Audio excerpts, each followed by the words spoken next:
విజయవాడ తుమ్మలపల్లి కళాక్షేత్రం ఆధ్వర్యంలో ఏపీ ప్రభుత్వం ఆధ్వర్యంలో ఉగాది ఉత్సవాలు అంబరాన్నంటాయి. ఏపీ ముఖ్యమంత్రి చంద్రబాబు మంత్రులు ఉగాది పంచాంగ పఠన కార్యక్రమంలో పాల్గొన్నారు. శ్రీ పరాభవానావ సంవత్సరానికి అధిపతి గురుడు అయినందువల్ల ప్రభుత్వాది నేతలు ఈ ఏడాదిలో చేసే సంకల్పాలు కొన్ని తరాల పాటు నిలుస్తాయన్నారు ఆధ్యాత్మికవేత్త మాడుగుల నాగఫణి శర్మ. నీటిపై శ్రద్ధ పెట్టడంతో ప్రాజెక్టులు కలకల్లాడతాయన్నారు సీఎం చంద్రబాబు. వరుసగా మూడోసారి కృష్ణా గోదావరి పుష్కరాలను నిర్వహించే అదృష్టం తనకు కలిగిందని చంద్రబాబు ఆనందం వ్యక్తం చేశారు.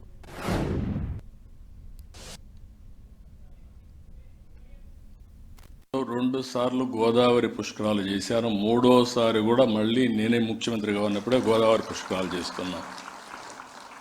ఇది నెక్స్ట్ ఇయర్కి అవుతుంది. ఆ తర్వాత కృష్ణా పుష్కరాలు కూడా వస్తాయి. మూడోసారి ముచ్చటగా కృష్ణా పుష్కరాలు కూడా నిర్వహించుకుంటున్నాం. నేను దీన్ని ఒక సాంప్రదాయంగా తీసుకున్నా.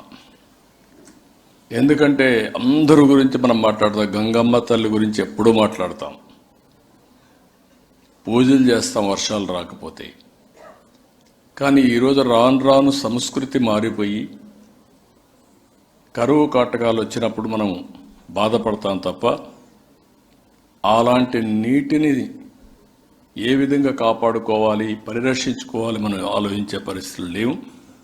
అందుకే ఈరోజు నేను తీసుకొచ్చిన పాలసీలు కూడా మీరు చూస్తే నీటి భద్రత, వాటర్ సెక్యూరిటీ, తాగడానికి, వ్యవసాయానికి, ఇండస్ట్రీకి నీళ్లు కావాలి, ఎన్విరాన్మెంట్ సర్వైవ్ కావాలన్నా నీళ్లు ఉండాల్సిన అవసరం ఉంది.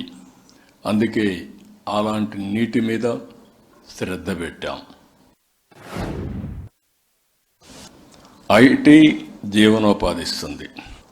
మన సంస్కృతి సాంప్రదాయాలు మనకు ఎక్కడ లేనటువంటి విలువలు ఇస్తాయి. ఆ విలువలతో ఎవరైతే ముందుకు పోతారో వాళ్ళకుండే ఆనందం వేరే వాళ్ళకు ఉండదు. డబ్బులు ఒకటే చాలదు, విలువలో కూడా ఉండాలి. విలువలో పతనమైన రోజున మన జీవితాలు భ్రష్టు పడతాయని చెప్పి కూడా మరొక్కసారి మీ అందరికీ విజ్ఞప్తి చేస్తున్నాను. ఈరోజు తెలుగు జాతి నెంబర్ 1గా ఉండాలనేది నా సంకల్పం. ఈరోజు తెలుగు ప్రజలందరినీ కోరుతున్నా, మనం అందరం ఒక సంకల్పం చేద్దాం, తీసుకుందాం. 2047కి ప్రపంచంలో నెంబర్ 1 కమ్యూనిటీ ఏదంటే దానికి చిరునామాగా తెలుగు కమ్యూనిటీ ఉండాలి, తెలుగు జాతి ఉండాలి. ఆ సంకల్పాన్ని మనం తీసుకోవాలి. అదే సమయంలో ఆ సంకల్పాన్ని తీసుకోవడం ఎంత ముఖ్యమో ఆ దిశగా ప్రతి అడుగు వేయాల్సిన అవసరం ఉంది. పాపులేషన్ మేనేజ్మెంట్ని పాటించమని చెప్తున్నా. ఒకప్పుడు ఒకరు ముద్దన్నాను, ఇద్దరు అయితే ఓకే అన్నాను, ముగ్గురు వద్దన్నాను. ఇప్పుడు మళ్ళీ రివర్స్ చేసి నేనే మాట్లాడుతున్నాను. ఒకరు వద్దు, ఇద్దరు ముద్దు, ముగ్గురుంటే ఇంకా మంచిది. కాబట్టి అందరూ కూడా మళ్ళీ ఆ దిశగా పోతే తప్ప జనాభా పోయిన తర్వాత మన సెల్ ఫోన్ల కోసమో, రోబోటిక్స్ కోసం, మెషిన్ల కోసం పనిచేసే పరిస్థితికి వస్తాం. ఆ పరిస్థితి ఉండాలంటే ముందే జాగ్రత్త తీసుకోవాలి. దగ్గర 10,060 ఉద్యోగాలకి ఈరోజే నోటిఫికేషన్ కానీ అనౌన్స్మెంట్ ఇచ్చాం.